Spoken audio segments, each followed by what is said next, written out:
Why do we feel such a deep emotional connection to traditional clothing? There's something powerful about the clothes we wear. Not just fabric stitched together, but stories, identities, histories carried across generations. From embroidered patterns passed down through families to colors that symbolize resistance, celebration, or even grief. Cultural clothing is more than style. It is a language. But in a fast-moving, globalized world, that language risks being forgotten or misunderstood. As Arabs, we see fashion not just as a design, but as storytelling. As cultural researcher, designer, and advocate for heritage preservations, they have spent years studying how traditional clothing connects people to identity, memory, and belonging. So today, we explore the mystery behind our connection to cultural costumes and why preserving heritage through fashion matters now more than ever. Welcome back to another episode of Chatting with Slava the Jordanian. I'm your host, STJ. And I am back today with Haitham. I am so excited, Haitham, to talk to you. Thank you. You're more than welcome. Thank you for coming back with your hectic schedule. You just got back from travels to North Africa. I would love to talk to you and ask you about that, but let's just jump in as you are our guest today, part of our special edition, Discovering Palestinian Intellect, and my favorite traveler. I live through you and through your travels for sure. So, as a student of fashion and style, I love clothing, I love patterns, I love colors. I thought we'll bring you back in as somebody been all around the world and you continue to travel to talk about the cultural connection behind style and fashion and our costumes, and how does that incorporate into our psyche as far as our identity and as far as our belonging to our land and homeland. So, in your opinion, why do people feel such a deep emotional connection to traditional clothing? It's almost like I said, an identity to our culture. So I feel like with clothing, it's one thing about it is that it is also a connection with land or a connection with resources that are available.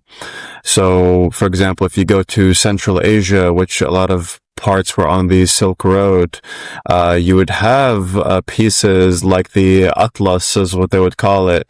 It has all these zigzags and different waves, where, it almost seems like tie-dye, what you would think of as tie-dye, but it's, a lot of bright colors, with different wave patterns in it, made of silk. So, with that, it shows a little bit of the history of it, like, especially if you go to somewhere like Uzbekistan, because the cities there were important cities on the Silk Road, you see a attention to history with that, or that, this piece of dress evolved and material evolved through being part of this large network between China and Europe. So I think part of it is a history portion, but also the resources and crafts found within your part of the world. So it is a connection, I think, to land. And sometimes with the dresses, you can see elements of someone's social class as well. So it reveals more about their part of society. Someone who is more, you could say, aristocratic would dress a little bit different than, a farmer.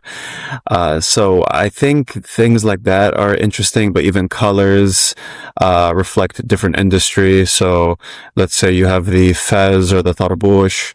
The red color is popular from the city of Fes, which is in Morocco, for their tanneries that they have. Although it was popular all through, the Ottoman Empire, but things like that type of color was significant. So it could be various factors. It could be your social class. It could be connection with resources and land. It could be with, your connections, through the world, you becoming a hub. It could be a lot of different factors, that add to your identity. That's beautifully put, because it just brings to mind that also don't forget about the social, political situations in that area that inspires certain print or certain clothing, depending on if you want to advocate to, a certain movement, or you want to advocate for a certain, mindset. They will redesign their clothes accordingly. So it's almost like a hidden language, right? So you mentioned color, you mentioned social status, you mentioned, events, occupation, ruling system. So part of it is, it's almost like you have not a tag of war, but it just, tagging on, this is my identity. I don't want to change it, but also at the same time, the dominant ruling has their own identity that they have to keep, intact in order to, teach society that we are still here. It's almost like it's a fingerprint for their presence, within a certain region or within a certain area. While at the same time, I wonder where for example, the native people of the land during the Ottoman Empire, they had to wear certain things to keep their identity alive. I mentioned, it's almost like a hidden language, or they're talking, but they're not talking, because, wearing something, you can't prove that, you said something or you're offending somebody. These days, it's all coming back. That's before your time. In the 80s, everybody looked the same. In the 90s, in the 70s, everybody looked the same. The 60s. And then the 80s, when I grew up, I was in high school, everybody looked the same, whether you're in Saudi Arabia or especially in the cities, in the big city, whether you're in Istanbul, whether in New York, everybody had the same hairstyle, everybody had the same style of clothing. It's almost also a sign of belonging. We belong to that era, and that is part of my identity. I still have pieces from the 80s, whether I fit in them or not, but it's part of my life. I refuse to discard of these pieces or these pieces or get rid of them, because it is part of my history. It is part of my story. It is part of my journey. And the 90s are the same. When the 2000s started, you see people have a lot more independent style expressing themselves, the majority. So we went from majority, everybody looked pretty much the same, going with the trend, to now everybody, that the majority of people don't want to look the same. The identity is getting refined or restructured somehow. This is who I am. This is how I want to appear in public. Take it or leave it, kind of thing. So it's just a little glimpse of somebody in my generation watching the fashion or the style, going from a very traditional culture where I was surrounded by older women wearing a Tob al-Palestinian in Jordan, and then older women in Saudi Arabia wearing the very traditional Bedouin Saudi, costumes that probably you can't find them in the streets, or they don't even wear in their own homes. Everything is so refined and restructured and rebranded, so to speak. So we talked about color, we talked about design, but let's talk about the language behind the design that we miss when we look at cultural costumes. Again, back in my day, the children of the 80s, almost like beginning of the 90s, we did not want to be associated with cultural costumes, because to us it was old-fashioned, age, because we're reminded by, our aunts and uncles and grandparents, and this is way too old. We don't want to associate with that. But the trend again is definitely coming back. What do you think about the hidden communication the costumes or design as a hidden communication tool? I think it is, I understand where I think my mom would say the same thing where, a lot of, traditional dresses, they weren't as popular amongst, generations in like the 70s or 80s because it was associated with, older people. But I think at least if you are from, a different cultural community. And I think maybe with, social media and more access to other parts of the world, I think more people want to expose more of their culture. And so there are times where maybe some generations forgot how, we used to dress or how, let's say in our culture, at least like, in Blad al-Sham, compared to like the, Khalij, like the Gulf region, you have more men, let's say that wear the white dishdashes, white thobes. But in, Blad al-Sham, like the Levant area, you might see more of the women's dresses, but you don't see too many of the men's, actual traditional clothes, which is more like a kumbaz with stripes through, or even, let's say if you go to more Syria, Damascus especially, you see more of a vest. You don't see those, you don't see them as much as you used to. But I think now people are trying to at least come in tune with their culture more or reconnect, but also, with the display of it.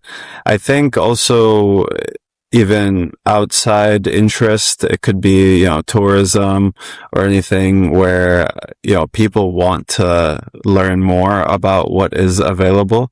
So it kind of forces you, the native, to also reconnect. It's like, how could an outsider want to connect with my culture if I don't know my own? So I think something like that would be, it is more important. Like, for example, I use the kumbaz, which, as a robe, you can lift it up to show the sharwal, like your pants, or you can have it be a full-on robe. And honestly, many other men, whether from, Jordan, Palestine, Lebanon, Syria, a lot of us, I think, forgot was a thing. Maybe it was some gimmick to us at ice cream shops or knafa stores, or, but that this is generally how a lot of men dressed. And recently I've been seeing advertisements from these cities, whether it's like Salt, Damascus, or Nablus, where they're advertising selling, these fabrics. And I think, it's also a driver of the local economy and local artisans, because, within history, even in that region, there was a time when the Industrial Revolution broke out, so nobody wanted cotton or silk from our region anymore. So a lot of people lost their livelihoods early in like the 1800s, because now it's being produced in a factory in, Austria, let's say. So, even the fez hat, there's, for example, in Cairo, I think there's only one shop that still makes, like the tarbouch hat, and they know by the size of your head, like looking at you, what size it would be. But in Istanbul, where, where the main authority of the Ottoman Empire was, the fez hat was banned. But some places that it still lingered on. So it's tough, trying to bring back the old, or at least document or preserve some of the craft. Speaking of that, so my mom is from Salt. My dad was born in Salt, but I just found out that Qabilat al-Azab, the Azab family, are originally from Haifa, Palestine. So, they were farmers in Haifa, but also they were farmers slash soldiers. So they had high capability of fighting. No wonder Ailat al-Azab always they're fighting amongst each other and yelling at each other because they have that hot blood in them. So a lot of them as a cavalry actually joined the military in Palestine and through Jordan. But that thobe, like the stripe, a costume where the men can actually lift it and tuck it on their belt, and then so they can expose their pants. And the reason for that, which I learned when I was in Sultan, because I saw them when they walking in the street, they have a thobe, long or at length, and then when I see them in the fields, they have them lifted and tucked against their through their belt in order for them to work the fields, or if there's an area that's very muddy or dusty, in order not to soil it because they're going into the house too. Yeah. So that's really interesting observation. And I told my mom, I was like, is that the same costume? She goes, yeah, it's made that way. It's almost like a robe. And it's, secured with the belt. So if they need to go save somebody or pull somebody from a well, or somebody fell, or they have to, secure a horse, a wild horse, or a horse that just, that freaked out, they can actually do it really quick, and they run with their boots. Or chase you. Yeah. Okay. Exactly. Somebody's chasing them because they're fighting. But that brings, old memory. Before going to assault in the 70s, you can actually, most of the people had the traditional, and they're mostly Palestinian / Jordanian, so they had the traditional thobe or dress on, women and men. Even the younger generation, they had the modern, pants and shirt, and the women had the kind of midi dresses, but a lot of them still wore, it's very comfortable, wore their traditional costumes. And I think it just, as they were really comfortable with it, number one. Number two, as you said, it's not made in a factory. Those clothings were made by their own mom or their grandmother, stitched by hand. It took a long time to put together. Yeah. And for them to not to wear it, you're not honoring that heritage and not honoring that tradition. But as you said, as factory made clothing got to even rural area, the products got to the rural area. Now we have the mindset that you don't have to hold on or cling to one piece of clothing. You can have so many huge collection. If you don't like it, it gets old, you can throw it out, you can have more. But it becomes only a symbol of less than carrying on the heritage, because that piece of clothing that your grandmother actually handmade or hand stitched, it was passed on to the younger generation as a family heirloom. I'll give you an example. When I got married in 1992, my mother-in-law made my veil, and she made my flower bouquet. It's handmade from cloth. The sack that is, when we go around in the wedding and people will tip you or give you your favors, the checks and the money. That satin bag was handmade by Ehab's grandmother. Do you know what I'm saying? And that was 1992. But because their culture, asks them, or it's a duty towards their culture to make something for the new bride, they actually put the effort, into it. So in some family, I think that's still alive, but I agree with you, because industrialism and, China and India and all these big factory made the new generation have a different mindset about the heritage of clothing or heritage of style. They rather look like the Kardashian than their own mother or their own grandmother, which is sad, kind of, but it is, it is what it is. So, it's absolutely a hidden language. It's a tool of communication that I honor my family. Like, I'm wearing a dress, it's a kufiya pattern, right? So right now, we never had this growing up. in the 80s or the 90s. Kufiya was only for men or for women if they need be to cover their head. Like if they're desperate, they grab their husband's kufiya. Kufiya back then was not worn by women unless you're really, really desperate. You know what I'm saying? To cover your head. But now you have, which is absolutely beautiful because I get to wear it in a very different style, in a very different way, sending a different message, very modern way too. And I have a top, I have a skirt, I have a dress, I have a long sleeve shirt, I have a short sleeve shirt. But I agree with you also, social media, I know has, people get upset at social media, but it does have a benefit bringing the whole world together. And the world these days is such a small place that people are interested in what we are wearing. They're interested in the heritage. If this pattern, if somebody like Chanel is all black and white, this is all black and white. If somebody likes it, they can make it and they can encourage people as a designer house to wear it, regardless whether they know the meaning behind it or not, or the significance of the pattern. It doesn't really matter. You know, the more people are wearing it, even the better. So it has become such a trend that the new generations almost, mastering an unlimited mindset as far as like what they are wearing. If they like it, they'll wear it. You know, if the message is good, they wear it. If the culture is attractive and it matches their belief system, they will wear it. Back then it was very segregated. You know, why are you wearing kufiya? You're not from Levitan, Mishami, wala Palestini, wala Suri. Why are you wearing kufiya? Like, what are you trying to say? And that's a hidden message back then.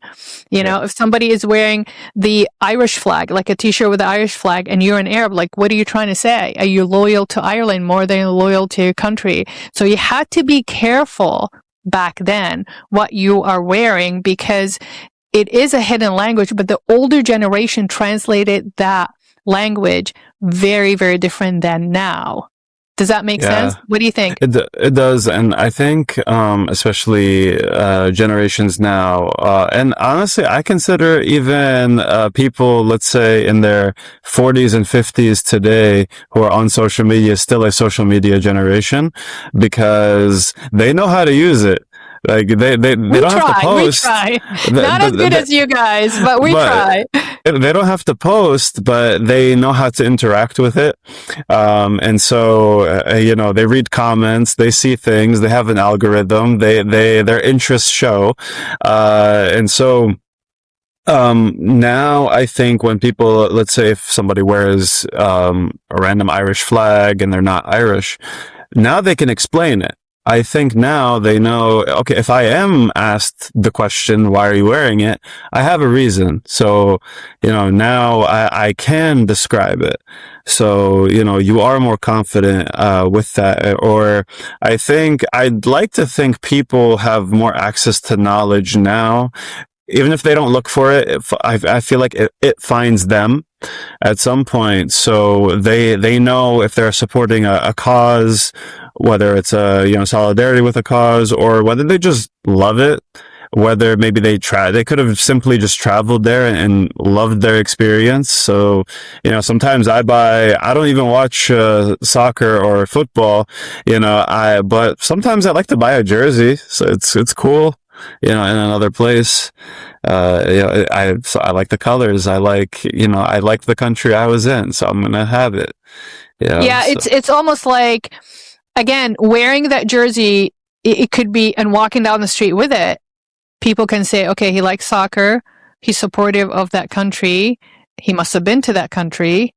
Maybe he is from that country. Do you know what I'm saying? But, don't you see how it actually triggers people to interact, or triggers people to think, or trigger people to reach out and say, oh, I like that jersey. I have no idea how many times, doesn't matter where I am, whether Egypt and London or here in the United States, people tell us like, I love your outfit. And then I'll say, yeah, this is, especially if I'm wearing something that is made by a community online that, advocates for human rights or whatever. But that's how the information gets shared, right? It's like, oh, really? Can you give me the website? Can you give me the link, and I will share the link, and they can advocate. Well, by buying that piece of clothing, they can advocate for that. But you guys are very lucky in a sense that you can get the connection very, very fast. And also you can clarify the connection a lot faster, because it can go either way in my time, either really good or really, really bad. Yeah. If you encounter somebody that doesn't like how you look, they might do something or insult you or make, not so nice comment, and you won't be able to answer that. But on social media, you kind of protect it through the device. And I agree with you. AI would actually know when you have an interest in something, a piece of clothing, you can tell the pattern starts building up, and you get more of these links about that clothing, which is nice because people helping people. You scratch my back, I scratch yours. If I like your piece, I can actually support you and buy it from you, especially if that money is donated from that company and donated to a really, really good cause. So, the social media is very interesting, but that's another episode. So, but also part of wearing something like this, it is a memory, and also it's a heritage. Let me tell you a story. My mom is one of 6 girls. The youngest girl, my aunt, married a very famous OBGYN MD doctor, Palestinian, and he was the first Jordanian generation in Jordan. So he was born in Jordan. His parents are from Ramallah. So when he married my aunt, he just finished medical school.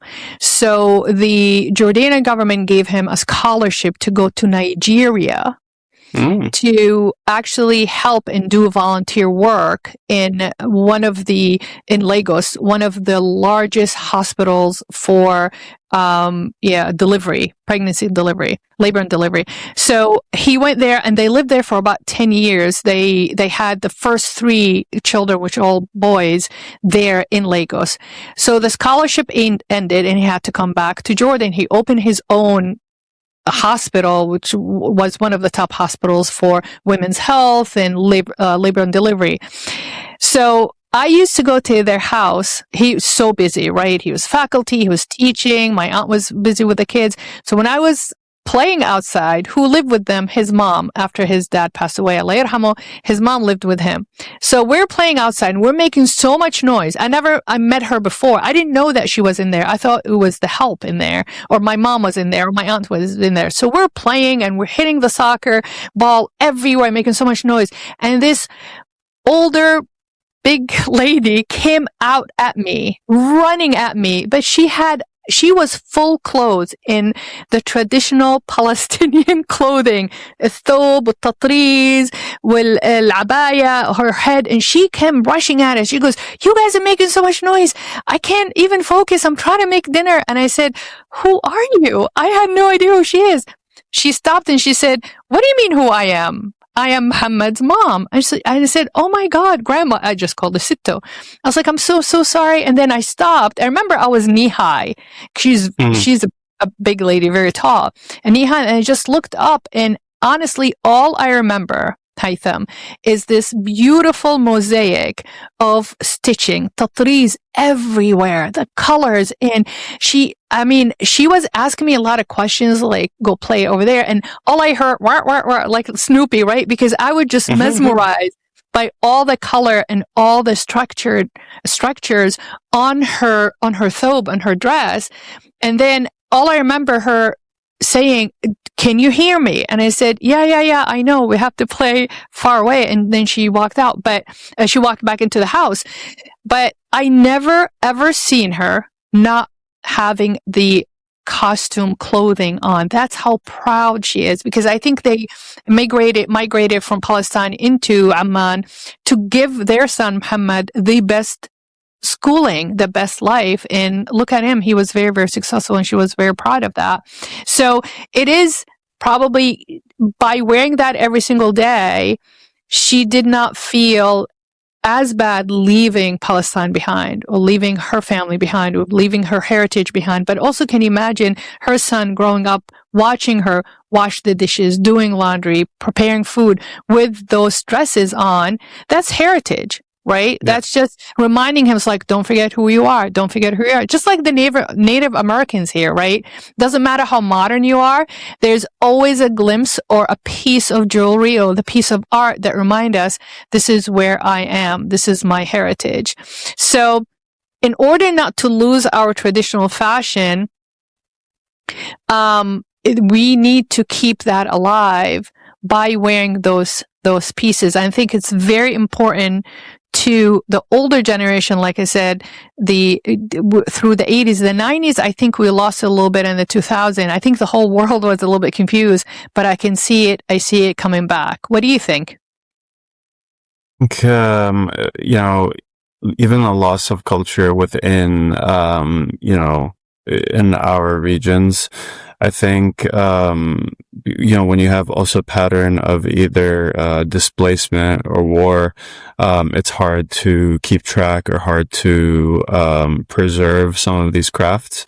I think especially like, let's say Syria, from 2011, I know a few artists for Tatriz, around that. Not only have they been working on Palestinian embroidery, but also like Syrian embroidery, that they thought was also in danger, in that time, as, many Syrians were, refugees into Europe or, Turkey. And also when you have, women's collectives in these cities, where, selling traditional craft or making traditional, handicrafts is their only source of income. I think it's part of it is the preservation, but, of culture. But also the difficulty is the preservation of self, as well, that, hey, am I going to eat? It's nice that they could still do it, but some things suffer, and documentation can suffer, under circumstances like this. In some areas as well, like let's say where I'm from in Tulkarem, their dress was not very, so this is kind of a thing that's known if you're from like Tulkarem Nabis Jenin. Their dresses are not very detailed. They're not known for detail on dresses because they were doing more things with their hands. So if you're talking about Tulkarem, where it's very, fallahin, like farmer style, the thing they would do with their hands mostly, for art was baskets, actually. So basketry was bigger than stitching dresses. So patterns on baskets was bigger, because a basket was useful to your environment with your picking olives or figs, or, if you wanted to serve bread, it would, and, transporting things on your head, let's say. So that was seen as, more practical for where they were, as opposed to, I'm going to stitch my own dress, versus I just need a dress. I need to do all these other things. And also, when it comes to ceramics, let's say the water jugs, the jarra, being able to store water in areas. People's crafts also really depended on environment and what was seen as need. But also your craft yourself, especially if it's a dress, also changed depending on environment you were in. So, for example, if you go more towards the Naqab area or southern Jordan, like Ma'an or these areas, maybe the woman's dress has a mask piece to it. It could be arts, but it could also be practical against dust storms or sandstorms to protect, this area. So that's one way. Or, just having, let's say, the hatta or kafiyya when you are farming to protect your neck, or if you're wearing like more of the red shmer in the desert, you can also protect your nose and your mouth from the like sandstorms or dust storms. So there were practical uses, and even with fashion, the kahal, that it was not just to look pretty. Even if you're a guy, it's to bounce some sun away from your eyes, so that you can keep going. Otherwise, they don't have sunglasses, so this is the closest. Like, eye black is the way to go forward. So yeah, it really depends on your elements a lot of times. No, it's a very interesting point, because I agree. Kuhul, it was worn by everybody. Like, even as soon as a child can walk, because they're going to walk in the sand and they could be hit by the sandstorm or some kind of a wind and throw all the sand in their eyes, they will actually apply kuhul to the child, boys or girls. So that I know even from my grandmother's,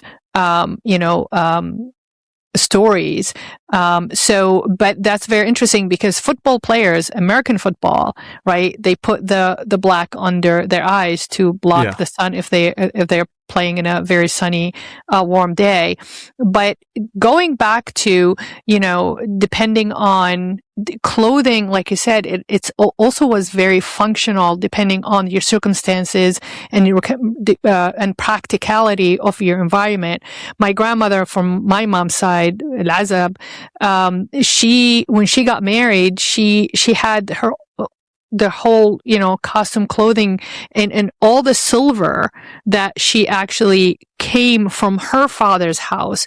She was wearing it every single day. My grandmother, the whole lineage of my family, the female, we have migraines, headache. So she suffered from migraine headaches, and my grandfather, Allah yarhamu, he was the only one of 11 boys he was college educated. He graduated from University of Baghdad, agriculture engineering, and he came back to the Salt in order to improve and elevate the quality of their farms. So he put one and one together. He goes, why do you keep complaining of your headache? You eat very healthy, and she didn't smoke, but she did work hard, around the house and sometimes in the fields. And then he goes, Halima, you are wearing so much silver on your head. But she refused for years to take that, like washing dishes, sweeping, doing laundry, cooking. She wear all that, the silver belt over her head and all the silver dangling here, her silver necklaces, her silver, bracelets, and she's working 8 hours, 9 hours around the house with it. He goes, Halima, you need to take that off. She goes, no, this is my family. This is my crown. You know what I'm saying? This is all I have left of what I used to be part of my, family relationship, family dynamics, and now I am in your house. This is my pride. So it took him years to convince him, because my mom used to tell me that maybe my mom is number 2, and she was maybe in 8th grade before her mom actually took that off, because the headaches were unbearable. And sure enough, when she stopped wearing all that silver, her headaches went away, or they got better. So it did not, she still had headaches, but that did not help carrying that weight. And it was so warm under that wool black clothing and thobes and all this stuff. And to the point that my grandfather, he said, he took her to the seamstress and he made her like the fashion, modern 1960s clothes, like the shirt and the skirts and stuff like that. And that's where she started wearing it, and she felt much better. But she had the duty and the responsibility to carry on her family heritage, even if that caused her a lot of suffering, a lot of pain. Now that is sticking to your identity for sure. Right? What do you think? I think for sure. I And I won't was do gonna. it. I'll be like off if this is causing a headache. I'll put it on the side. I'll admire it in the corner. I'll take care of it, and I will not, let it go to waste. Mm. But that's all they knew. I'm sorry, I didn't mean to interrupt. It's interestingly in the Ottoman days when more of the urban classes wore the fez hat, the tarbush. What was interesting with it is it was very practical if you were Muslim, because if you were making sujood, prostrating during prayer, you didn't have to take the hat off. It was parallel with the floor, so it lined up really nicely. I didn't even think of that. They did not take their hats, the tarbush, when they were praying. Well, you didn't have to take it off. So because the idea was sort of modernization from going from a turban, from a amame to that hat, which it's part of the, you could say, modernization at the time of the 19th century. So yeah, with tarbush, you didn't really, well, mainly if you were Muslim and who prostrated on the floor, you didn't really have to take it off because it lined up with your forehead on the floor. I didn't even think of that. So it was an upgrade, right, from al-amama. In a way, yeah. Yeah, in a way. But I feel like the turban, the amam was a pillow, so it would have been nice. That is absolutely true. Have you ever held a turban? Never actually held one, though. It's heavy. It's not light. I don't know how they rode horses with that thing, how they bared, like it's so warm. It's thick. It's not, because underneath Yeah. al-amama there is actually tarbush underneath. It's very short, like the Moroccan one, and you Okay, have yeah. all that cloth around it. So it's not light. So you have to be very Yeah. strong, with strong back and strong neck to keep it on all day long like that. It reminds me of the Sikh communities in India. It's very long. If you had them roll it out, it's very, very long. So it's I don't know how much time it takes to wrap it properly and make it look organized. But I commend them for that. I think as Arabs, we're very lazy, so I think that's why we'll put a hat in the middle so you can take it off and put it back on without worrying about rewrapping it.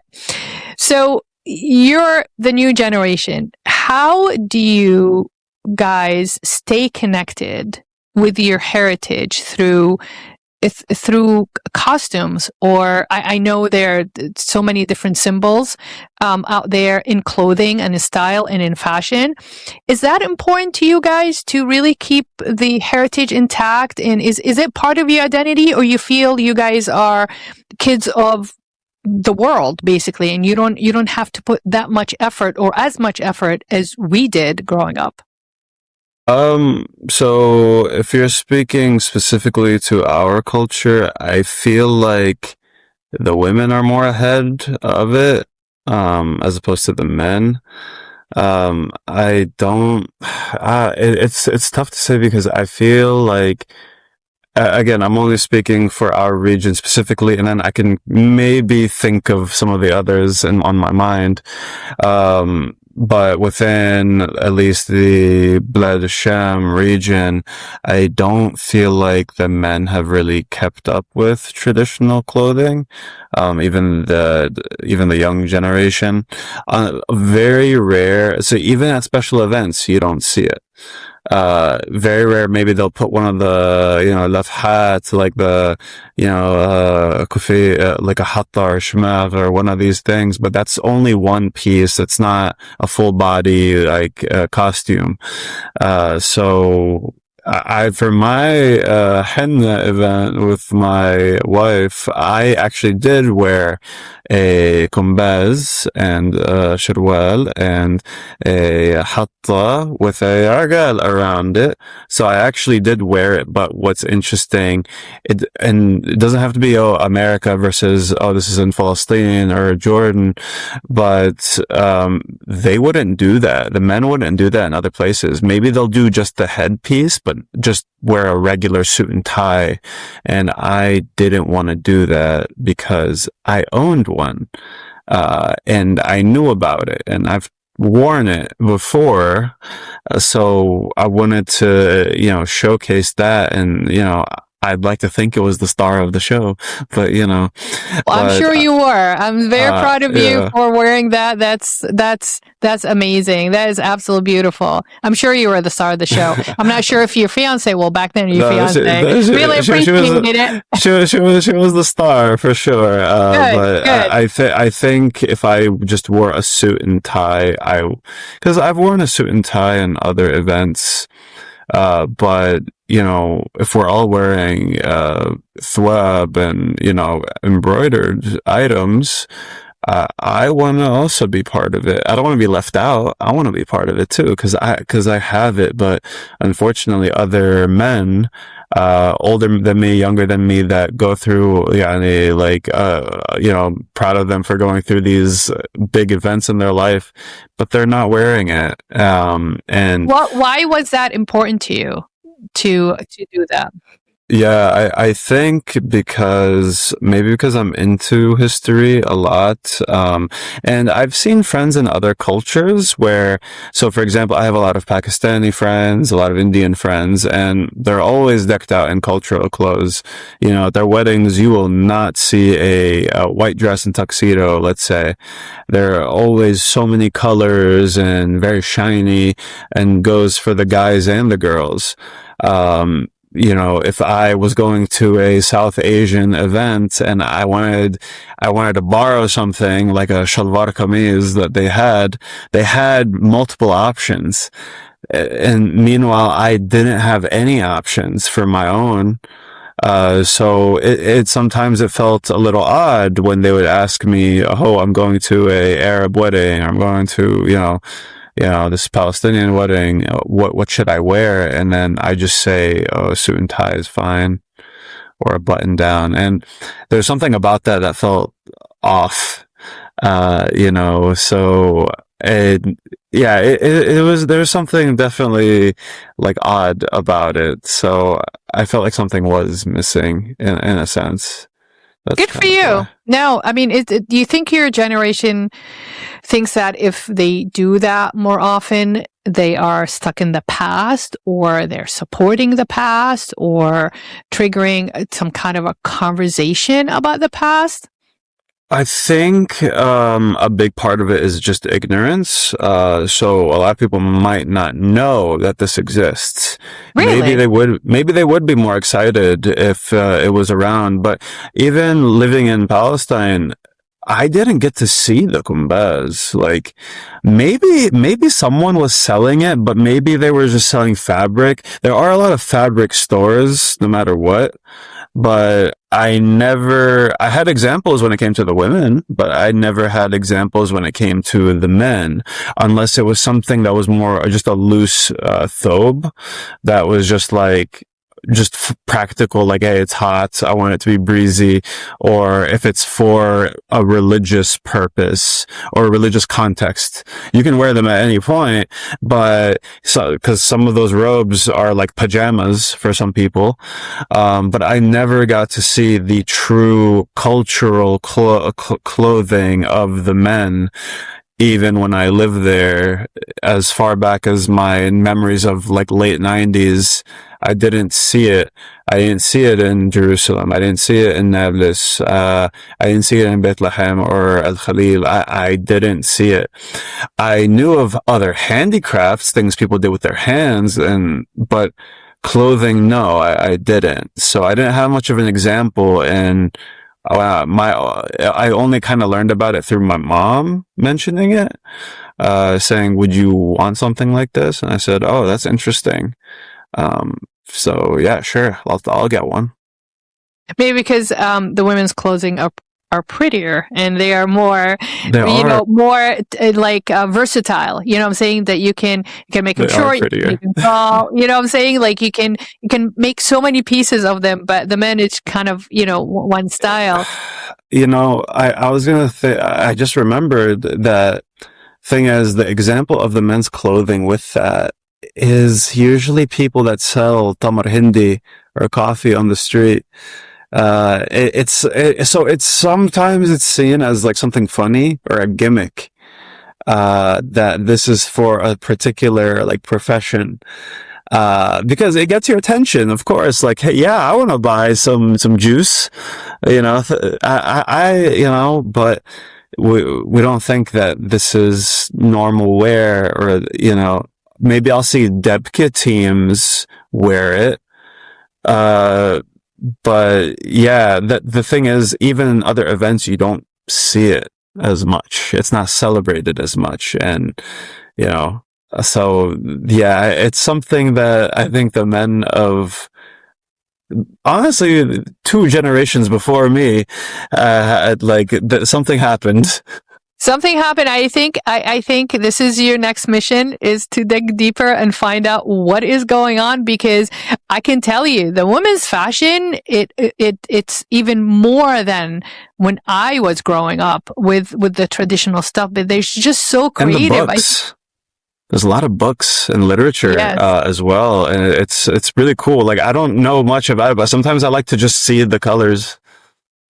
It's so beautiful, but they are so creative these days with it. Like I said, I have a plethora of options that I can buy. Yani kufiya, I have maybe 10 pieces now. I have a suit jacket, I have a dress, I have, like I said, a shirt, I have a sweater, it's so much of it. But also, even when you go to Egypt, when you go down to Upper Egypt, in Luxor, the clothes are so pretty, but they have modernized them in a way. They're very practical. They're easy to put on, easy to take off. So we might have to have you start a movement here for the men clothing and bring it back to life. It should be for real. But tell me really briefly, how was Libya and Tunis?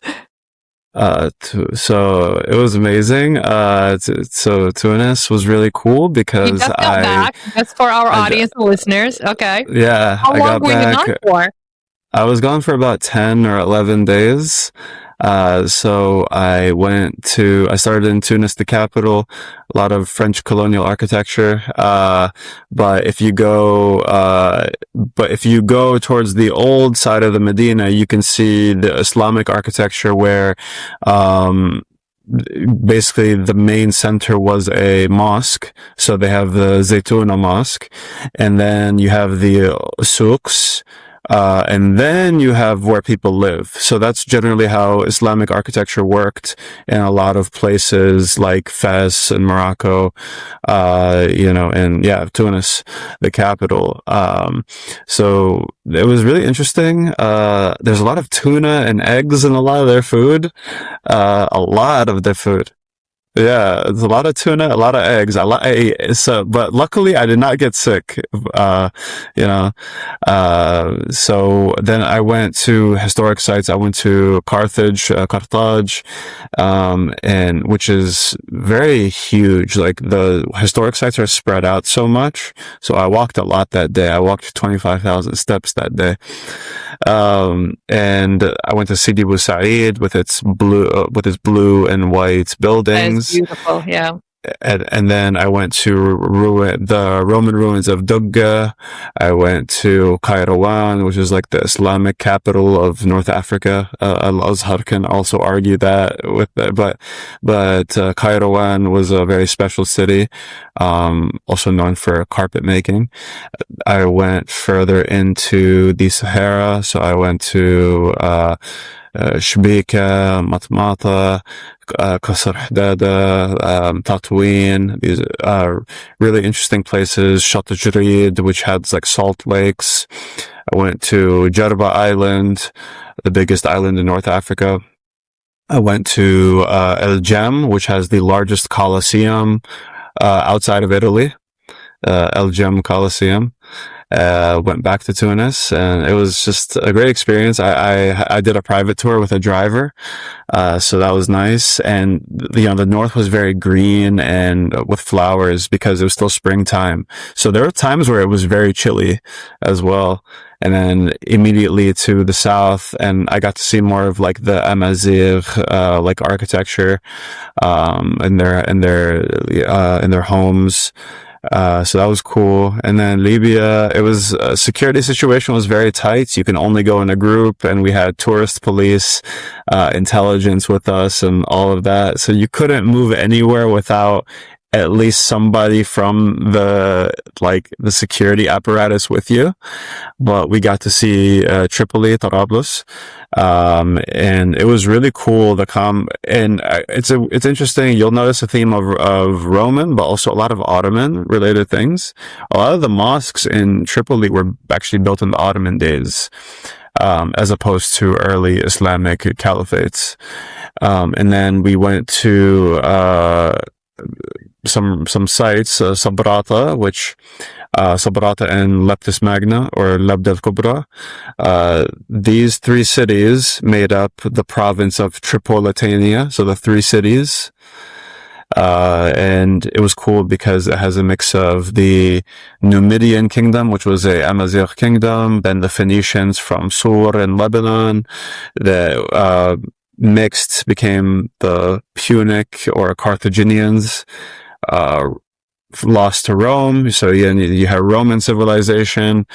You had, then you had attacks by Germanic tribes called the Vandals.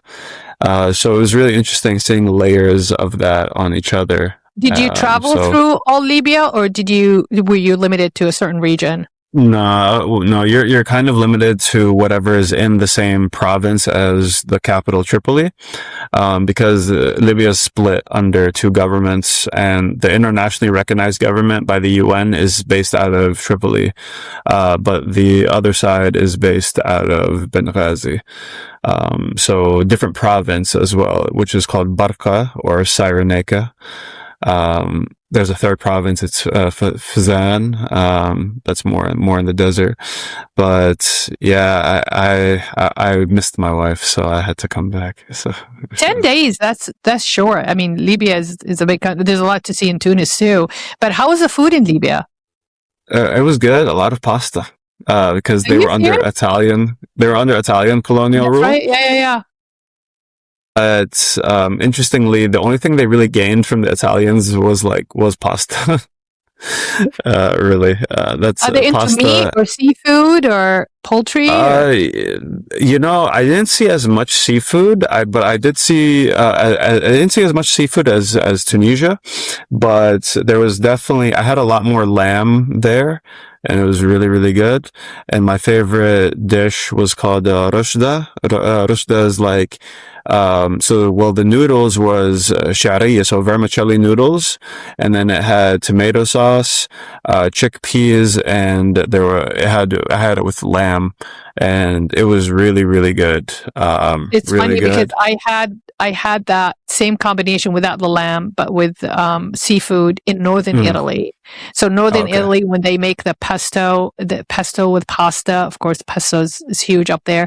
But they will put chickpeas in the pasta, or green peas, which I never had before, except in Rapallo, northern Italy. So, Haitham, can you remind us where people can find you and follow your adventures and travels? Yeah, of course. So you guys can find me on TikTok, Instagram, and YouTube, and my username is at Haythoomi, HAITHOOOMI, and that's the same across all of the platforms. That's awesome. Well, welcome back. I'm glad you made it back. You didn't decide to stay in North Africa, so I can actually interview you and talk to you. What's your next trip? Within the U.S., Chicago, I've never been, actually, which is kind of Supposed to funny. be really nice. Yeah. Yeah, I've never been been. to I've been to Congo, never been to Chicago, so it's kind of funny. I'm not And surprised. then, I went to Case Western Reserve undergrad in Ohio, Cleveland, Ohio. I could have driven to Chicago. I was there for 4 could've. years. Yeah, easy. I never been, but go ahead. So Chicago. Chicago, and then I hopefully will be Malta in September, so that'll be nice. I heard that's beautiful. That's on my list too. Malta and Sicily. I would love to do Sicily too. Yeah. Well, thank you so much for coming on, even with your jet lag. Hopefully you get some sleep and some rest. You are more than welcome. So we have reached the end of our hour. As a reminder, these episodes are uploaded weekly on Spotify, Apple, and YouTube by the Mindset Mastery Moment. If you have enjoyed this, please like, share, and hit the notification bell. That way you won't miss any episode, and it is free. This community is sponsored by humanity and supported by everyday people's stories, just like Haitham's story and his travels. So please find us, join us, support us, and as always, be kind. Thank you so much for watching and listening. Hope to see you next time. This is Slava the Jordanian.